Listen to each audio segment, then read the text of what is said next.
베네수엘라를 찬양했던 사람입니다. 죄송하게 생각합니다. 제가 좀 2008년, 9년을 경계로 해서 생각을 많이 바꾸는데요. 결정적인 계기 한미 FTA 싸움이었습니다. 몇 년 전에 그 광우병 미국산 쇠고기 수입이 지금은 3조 원이라고 하더라고요. 1조 원이라는 걸 봤어요. 광우병 소고기 수입액이 1조 원이라고 딱 그 뉴스에 나오니까 이게 도대체 뭐지?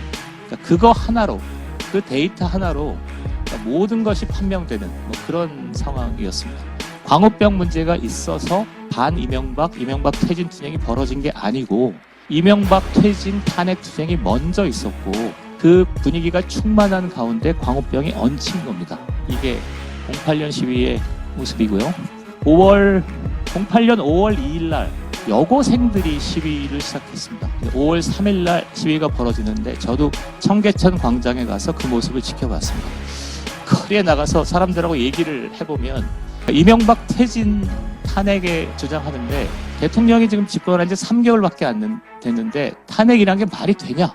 그러니까 대부분의 사람들은 관심 없습니다.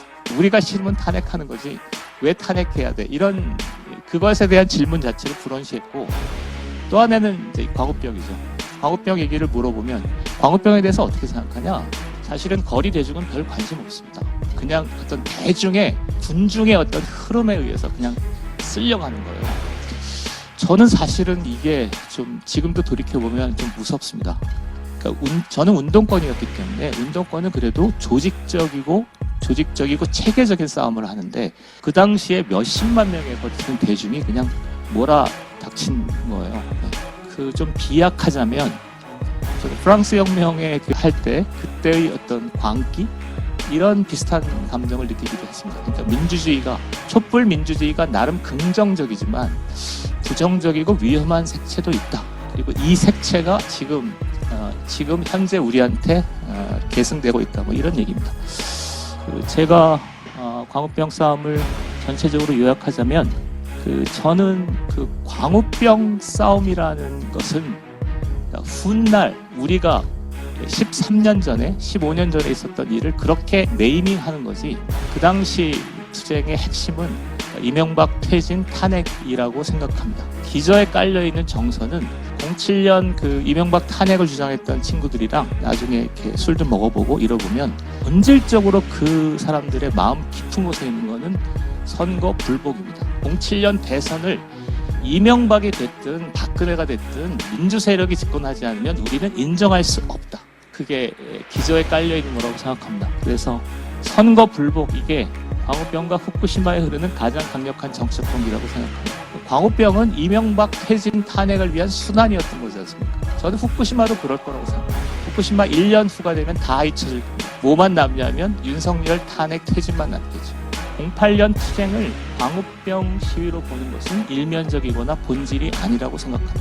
이명박 선거 승리에 불복하는 거대한 반정부 투쟁이었다. 이렇게 생각합니다.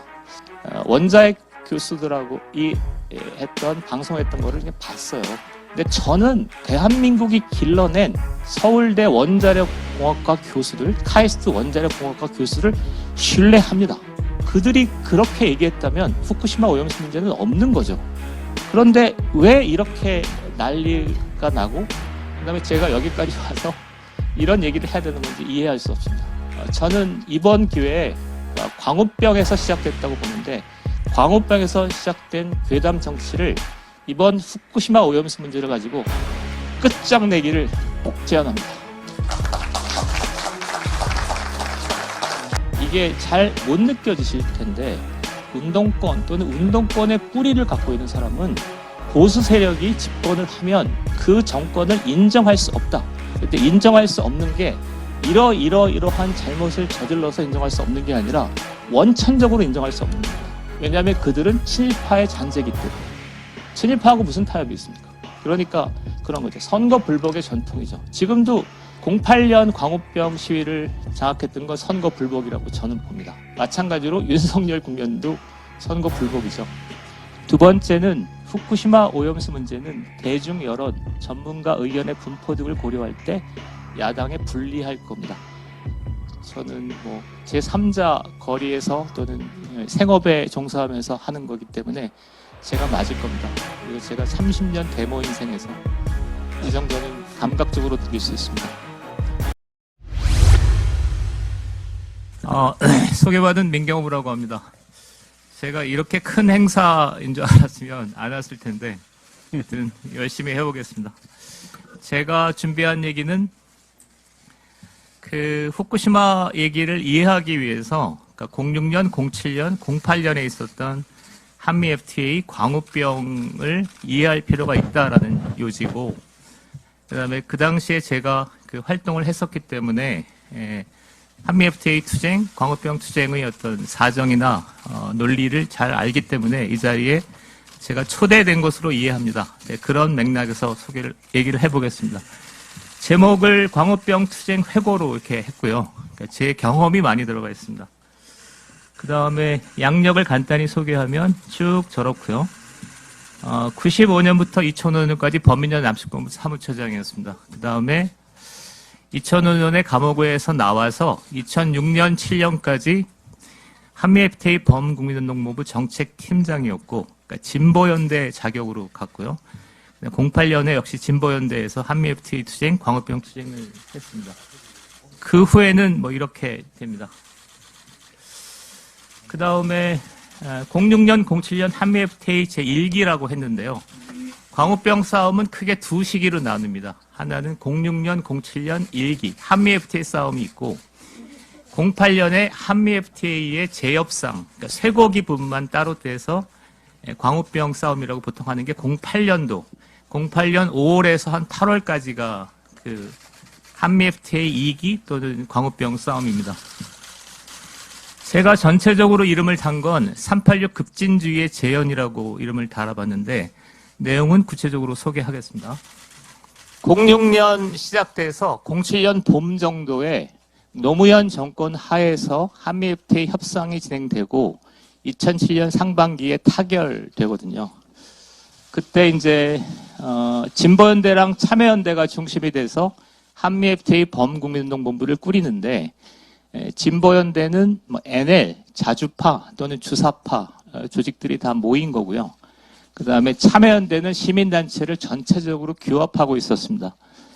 중요한 거는 참여연대 경실련 논쟁인데, 이 얘기를 하는 게 어떨까 싶긴 한데, 2000년대 초에 그러니까 시민운동이 논쟁을 벌입니다. 그래서 참여연대 계열은 좀 정치색을 강화하는 거고, 경실련은 시민단체의 본연의 역할을 하자라고 주장을 했었는데, 누가 이기냐면 참여연대가 이깁니다. 그래서 시민단체가 전체적으로 정치적 색채를 강화합니다.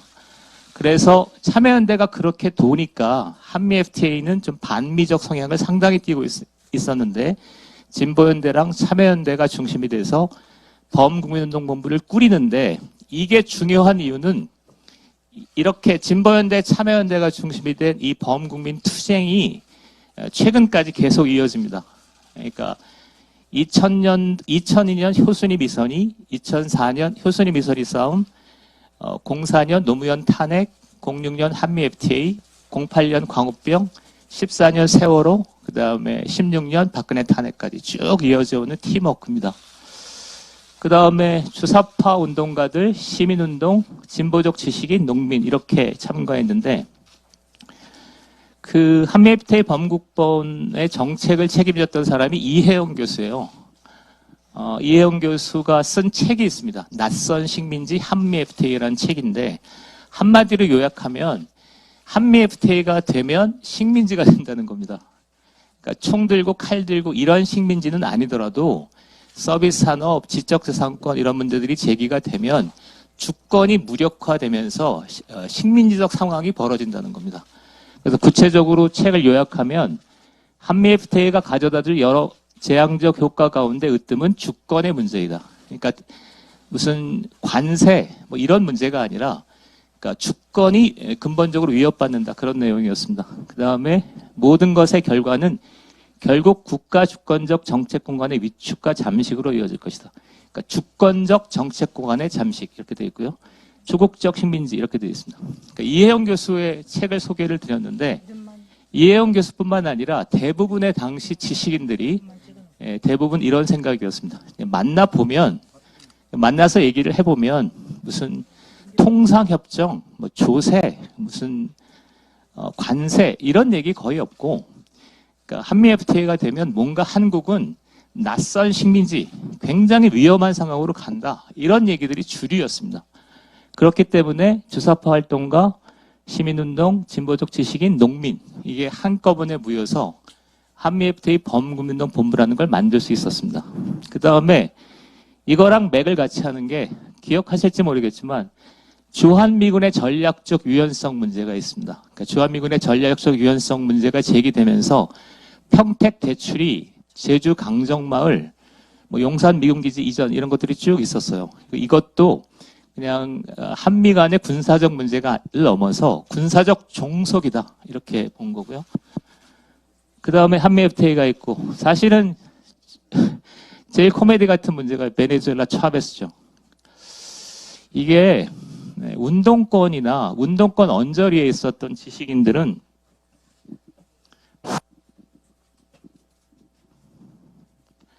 운동권이나 운동권 언저리에 있었던 지식인들은 차베스의, 제가 제 생에 이렇게 많은 기자들 앞에서 얘기하기가 부담스러워서 마이크도 도와주지 않는 것 같습니다.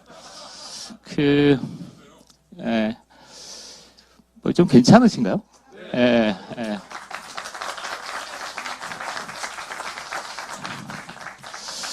그래서 차베스를 뭐 어떻게 생각하실지 모르겠지만 운동권이나 운동권 언저리에 있는 사람들은 당시 차베스를 열광적으로 지지했습니다. 그 지지하는 정도가 거의 숭배에 가까웠습니다. 그런데 이 사람들이 왜 차베스를 열광했냐 그러면, 그러니까 새로운 사회주의다 이겁니다. 그러니까 80년대 중국 21세기 사회주의, 새로운 사회주의 관점에서, 그러니까 정책적으로 뭘 이렇게 좋은 게 있다 이런 게 아니고 자본주의를 자본주의를 극복할 수 있는 체제로서 베네수엘라를 간 거예요. 그러니까 여행 간 사람도 있고 좀 그렇습니다. 저도 사실은 베네수엘라를 찬양했던 사람입니다. 죄송하게 생각합니다. 지금으로 보면 좀 코미디 같은 일이죠. 그런데 한미 FTA 전략적 유연성, 그 다음에 베네수엘라 이 기저에 흐르는 정서가 뭐였냐면 80년대 중반에 우리가 혁명운동을 했는데 2000년대 초반에 다시 한번 해보자 뭐 이런 거였습니다. 그래서 이제 베네수엘라 같은 저 중남미의 소국에 대해서 그렇게 열광했던 거죠. 그래서 요약하자면 한미 FTA를 전체로 06년, 07년에 한미 FTA 등을 전체적으로 좌우했던 거는 그러니까 통상협정이 아니라 어떤 386 급진주의. 예. 원래 의원이 이렇게 마이크가 필요. 그렇게 해서. 네네. 제가 문제가 있었군요. 베네수엘라 차베스랑 연동해서 한미 FTA 이해하는 게 좋을 것 같습니다. 그 다음에 광우병 투쟁에 대한 이게 없네요.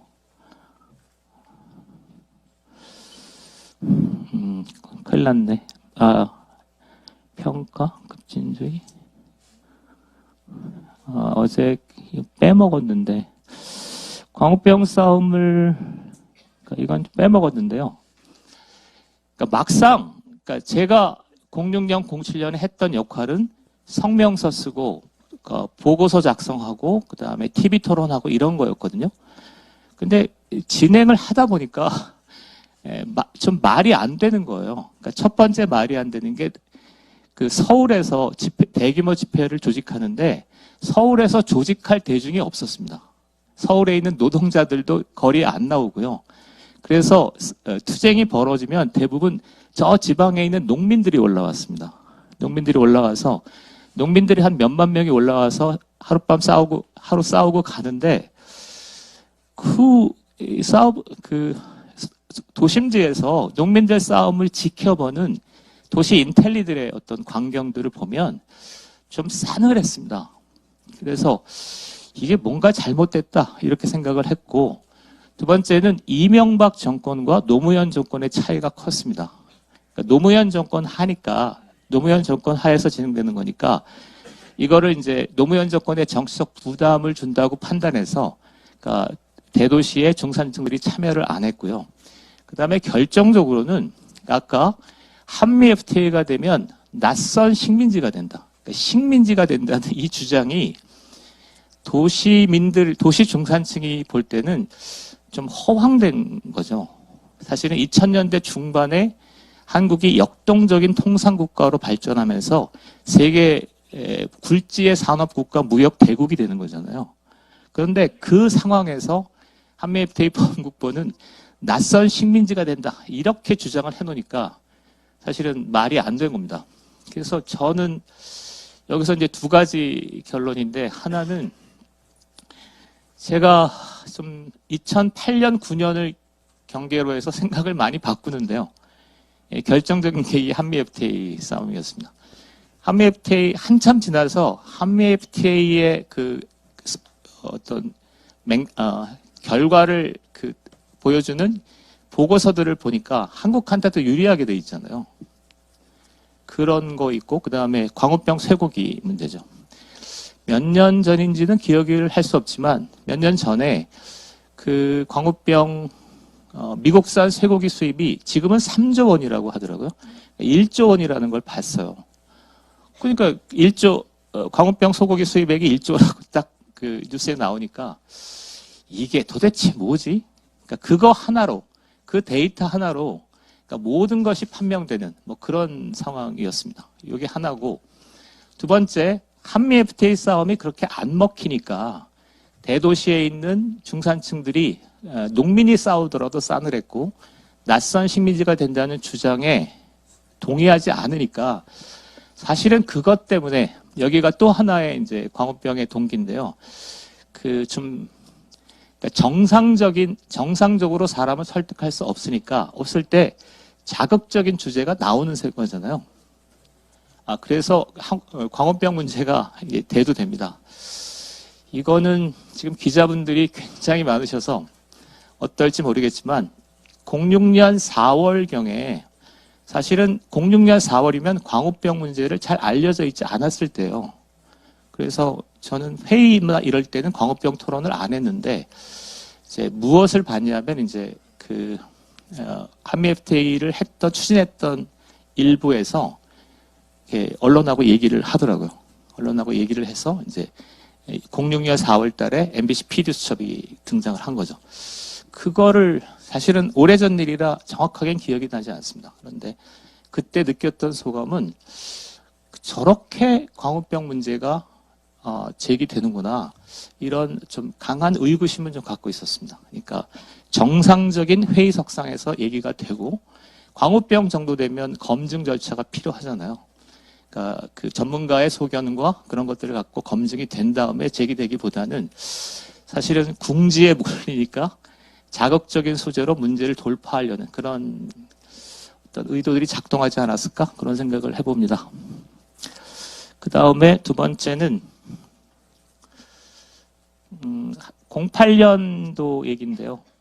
이거는 앞에 거는 먼저 기억해야 될 거는, 우리는 지금 08년 5월에서 8월까지 있었던 시위를 광우병 시위로 기억하는데, 사실은 제가 느꼈던 경험과는 좀 다릅니다. 그러니까 후에 알게 된 거지만 07년 12월 대선이 끝난 다음부터 이명박 탄핵, 이명박 퇴진, 이런 얘기들이 무차별하게 제기되고 있었습니다. 그러니까 예를 들어서 제가 이 모임을 위해서 찾았는데요. 그 다음 아고라에서 좀 밑에 보시면 4월 6일부터 5월 4일까지 이명박 탄핵 국회 청원 서명 운동이 벌어져서 5월 4일 날 100만 명을 돌파합니다. 그러니까 광우병 시위가 본격적으로 진행된 건 5월 2일, 5월 3일이거든요. 그러니까 광우병 시위가 벌어지기 전에 이미 이명박 탄핵 운동이 활성화되어 있었습니다. 그러니까 제가 얘기하고자 하는 요지 중에 하나는, 그러니까 광우병 문제가 있어서 이명박, 이명박 퇴진 투쟁이 벌어진 게 아니고, 이명박 퇴진 탄핵 투쟁이 먼저 있었고, 그 분위기가 충만한 가운데 광우병이 얹힌 겁니다. 이게 08년 시위의 모습이고요. 08년 5월 2일 날, 그러니까 여고생들이 시위를 시작했습니다. 5월 3일 날 시위가 벌어지는데 저도 청계천 광장에 가서 그 모습을 지켜봤습니다. 지금 기억할 때 입시, 이명박 탄핵, 뭐 이런 것들이 막 어우러진 상당히 무정부적인 싸움이었어요. 그런데 6월 달부터 이제 누가 가세하냐면 직장인들이 가세합니다. 386 직장인들이 가세하기 시작하면서 규모가 엄청나게 커지죠. 그래서 6월 10일 뭐 이럴 때가 되면 몇십만 명이 서울시청을 완전 장악하는데 저는 두 가지 점에서 강한 우려를 하고 있었습니다. 하나는 그 이명박 대통령이 집권한 지가 3개월밖에 안 됐기 때문에 이명박 퇴진이라는 구호는 좀 무리한 구호다. 자칫 잘못하면 역풍이 분다고 생각했습니다. 그래서 저는 시위 가서 집회를 말리고 다녔습니다.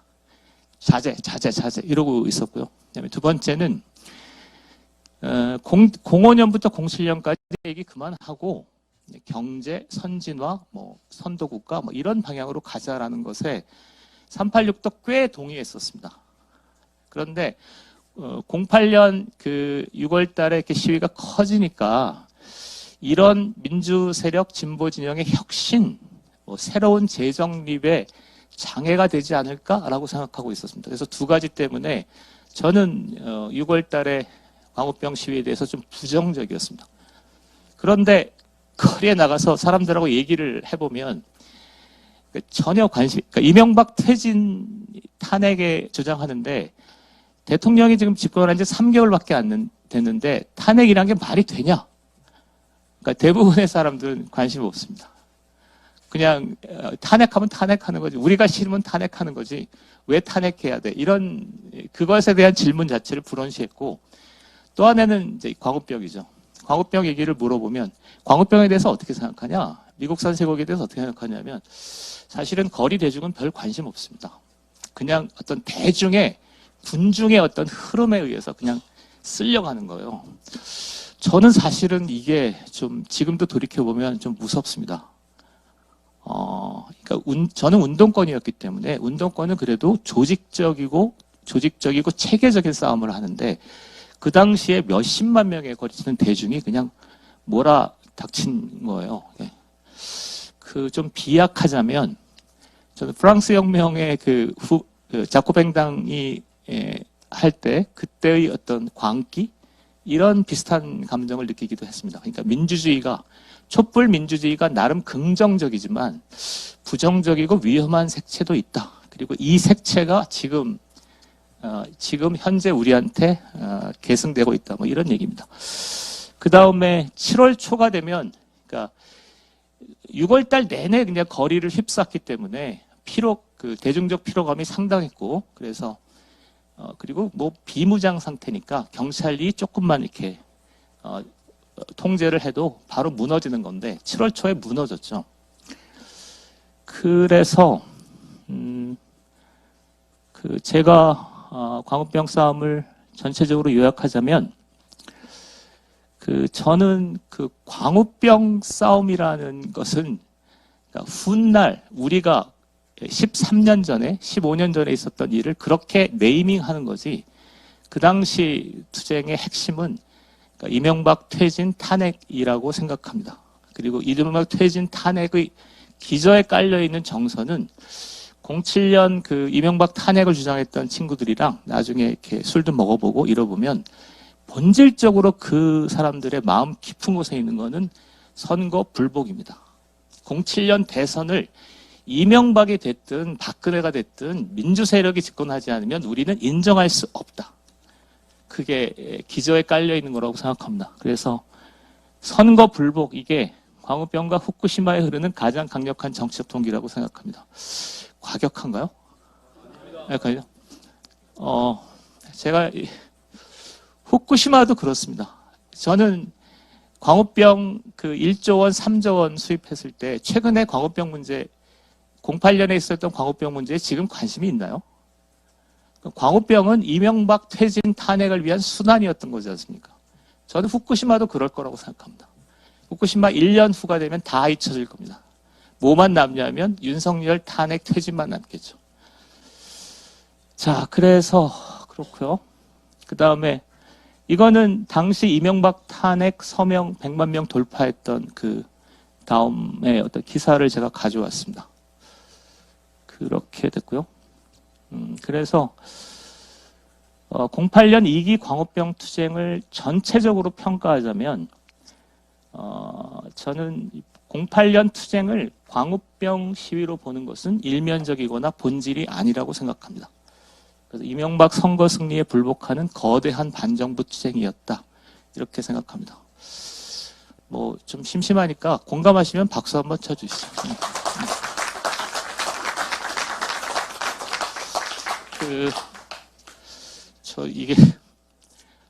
그 다음에 이거는 이제 중간에 제가 어느 정도 시간을 써도 되는 건지는 잘 모르겠는데 계속 할까요? 네. 사실은 이게 어려운데요. 그러면 광우병 싸움이 지금 우리한테 남긴 게 뭐냐를 한번 생각해 볼 필요가 있는데 저는 두 가지 또는 세 가지를 생각합니다. 하나는 광우병에서 괴담이 한번 먹혔거든요. 그러니까 광우병 이슈를 걸어서 그야말로 한 달, 두 달을 서울을 완전 무정부 상태로 몰아낼 수 있다는 학습 효과가 있어요. 그러니까 여기서 맛을 들여놓으니까 계속한 거죠. 그러니까 괴담 정치가 좀 일상화되고 하는 계기를 광우병에서 만든 거죠. 예를 들어서 성주 사드가 있죠. 성주 사드는 잘 모르겠습니다. 전 세월호가 있습니다. 세월호는 애들이 죽었기 때문에 저도 사실은 많이 울었습니다. 그런데 어느새 뭐 이상한 기이한 소문이 돌았잖아요. 인신공양이 어쨌느니 뭐 7시간이 어쨌느니 저도 사실은 초반에 좀 넘어갔다가 이건 말이 안 된다고 생각했어요. 세월호 같은 그런 말도 안 되는 괴담이 어떻게 이렇게 퍼지지? 이런 생각이 들었고 그 다음에 개인적으로는 굉장히 좀 부끄러운 기억이 천안함입니다. 천안함이 저희는 이제 운동권이었기 때문에 습관적으로 이렇게 괴담, 조작 이렇게 생각하는 버릇이 있는데 천안함 민평기 하사 하사가 이렇게 지금도 눈물이 좀 나는데요.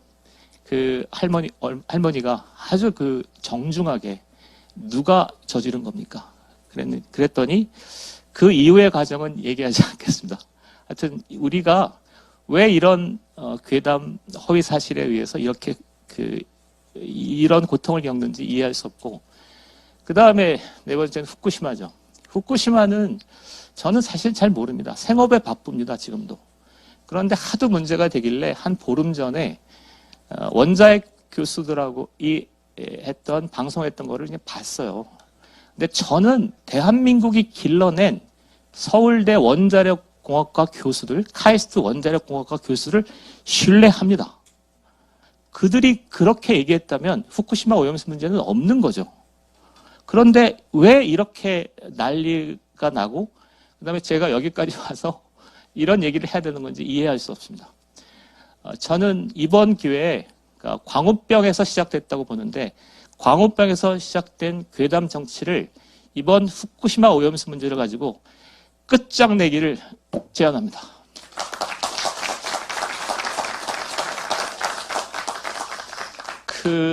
두 번째는 이제 민주주의의 기형화라고 생각합니다. 민주주의의 기형화라는 건 민주주의가 그러니까 제일 문제가 되는 건 첫 번째는 선거 불복이에요. 이게 잘 못 느껴지실 텐데 운동권 또는 운동권의 뿌리를 갖고 있는 사람은 그러니까 보수 세력이 집권을 하면 그 정권을 인정할 수 없다. 근데 인정할 수 없는 게 이러한 잘못을 저질러서 인정할 수 없는 게 아니라 원천적으로 인정할 수 없는 겁니다. 왜냐하면 그들은 친일파의 잔재이기 때문에. 친일파하고 무슨 타협이 있습니까? 그러니까 그런 거죠. 선거 불복의 전통이죠. 지금도 08년 광우병 시위를 장악했던 건 선거 불복이라고 저는 봅니다. 마찬가지로 윤석열 국면도 선거 불복이죠. 제가 이제 여기까지 오게 된 강력한 계기 중에 하나가 대통령 선거가 끝났어요. 이제 3개월 지났는데 제가 어렸을 때 활동했던 후배들이 쭉 광화문에서 윤석열 정권 퇴진 촛불 시위를 하더라고요. 그리고 이거는 일부의 그런 친구들이 그렇게 한 게 아니라 전체적으로 그렇게 386의 뿌리 기저에 그런 정서가 깔려 있습니다. 그리고 이거를 조금 더 이제 확대하자면 이게 386 급진주의가 있어서 그래요. 386은 다원주의를 받아들이지 않았습니다. 무슨 얘기냐면 정치적인 국힘과 민주당이 정치적인 공전 공유하게 될 정치적 파트너가 아닙니다. 그 386의 뿌리 안에는 그러니까 이게 적폐청산, 그다음에 적대적이죠. 그다음에 얘네들은 친일파의 청산이기 때문에 이거는 원천적으로 타도해야 될 대상으로 보는 거죠. 그러니까 선거 불복 전통이 있습니다. 두 번째는 훗날 좀 문제가 되는 게 그 검찰, 국정원, 조중동 그리고 여기 계신 국힘까지 여기는 그러니까 친일 잔재의 아류고 그다음에 적폐죠. 그러니까 이 공안기관에 대한 뿌리 깊은 불신을 여기다 집어놨습니다. 그래서 검찰 독재 이런 말을 하지 않습니까?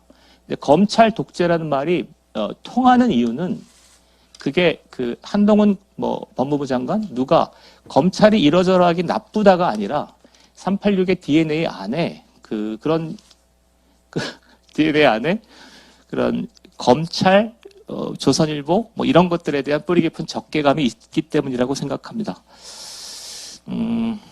386 급진주의 얘기인데요. 그러니까 제가 이제 여기 한다니까 언론에서 왜 그렇게 괴담 정치에 넘어가냐라는 질문을 많이 하셨는데 두 가지를 소개합니다. 하나는 정치관 권력관인데요. 아까 얘기했지만 다원주의라는 전통이 없습니다. 그러니까 국힘도 하나의 정치 세력이고 민주당도 정치 세력이라고 보기보다는 적폐, 청산, 친일파 이런 파트너로 봤기 때문에 청산 대상인 거죠. 그 다음에 진리관인데요. 이게 마르크스주의 얘기를 지금도 해야 되는 게 좀 그렇긴 한데요. 마르크스주의적 진리관을 그대로 갖고 있습니다. 마르크스적 진리관은 노동자 계급의 사상이 있고 자본가 계급의 사상이 따로 있는 겁니다. 그러니까 가령 원자 핵 전문가들의 생각들을 믿지 못하는 것은 그들은 자본가 계급 사상에 포획되어 있기 때문에 그렇습니다. 그런 일련의 생각들을 갖고 있고 제가 이 얘기를 좀 하는 건 좀 그런데 대표적인 게 문재인 대통령이죠. 문재인 대통령은 참 미스테리한 인물입니다. 그러니까 너무 제가 옛날 추억을 많이 떠올리게 하시는 분입니다. 그러니까 80년대 꼬맹이 때 봤던 문건들이나 논리들을 많이 갖고 계신데 그 중에 하나가 최근에 6월 5일 날 하셨는데 경제학을 전문가에만 맡겨두면 우리의 운명은 신자유주의와 같은 지배에 휘둘리게 된다. 그러니까 전문가가 있고 그 다음에 어떤 정치가가 있는데 전문가들이 연구 성과 이런 것들을 그대로 인정할 수 없기 때문에 전문가가 정치가가 그 전문가를 통제해야 된다. 그런 얘기입니다. 자, 그 다음에 마지막으로 정리하고 저는 넘어가겠습니다. 후쿠시마 오염수 사안에 대한 이제 그 함의를 소개한다면 양자 모두 선거 불복을 골자로 한 반정부 투쟁이라고 생각합니다. 오염수 문제를 얘기해야 되지만 오염수 문제에 집중하는 것은 본질을 흐릴 거다라고 생각하고요. 두 번째는 후쿠시마 오염수 문제는 대중 여론, 전문가 의견의 분포 등을 고려할 때 야당에 불리할 겁니다. 저는 제3자 거리에서 또는 생업에 종사하면서 하는 거기 때문에 제가 맞을 겁니다. 그리고 제가 30년 데모 인생에서 이 정도는 감각적으로 느낄 수 있습니다. 그래서 이거는 이길 건데 그 다음이 문제일 수 있습니다. 이거는 기본적으로 정치 게임이기 때문에 총선에서 국힘이 어떤 성과를 얻을 것인가는 좀 다른 문제겠죠. 그거는 제 영역이 아니기 때문에 그냥 넘어가겠습니다. 자, 마지막으로 귀중한 자리에 나왔기 때문에 제 바람을 그냥 적어봤습니다.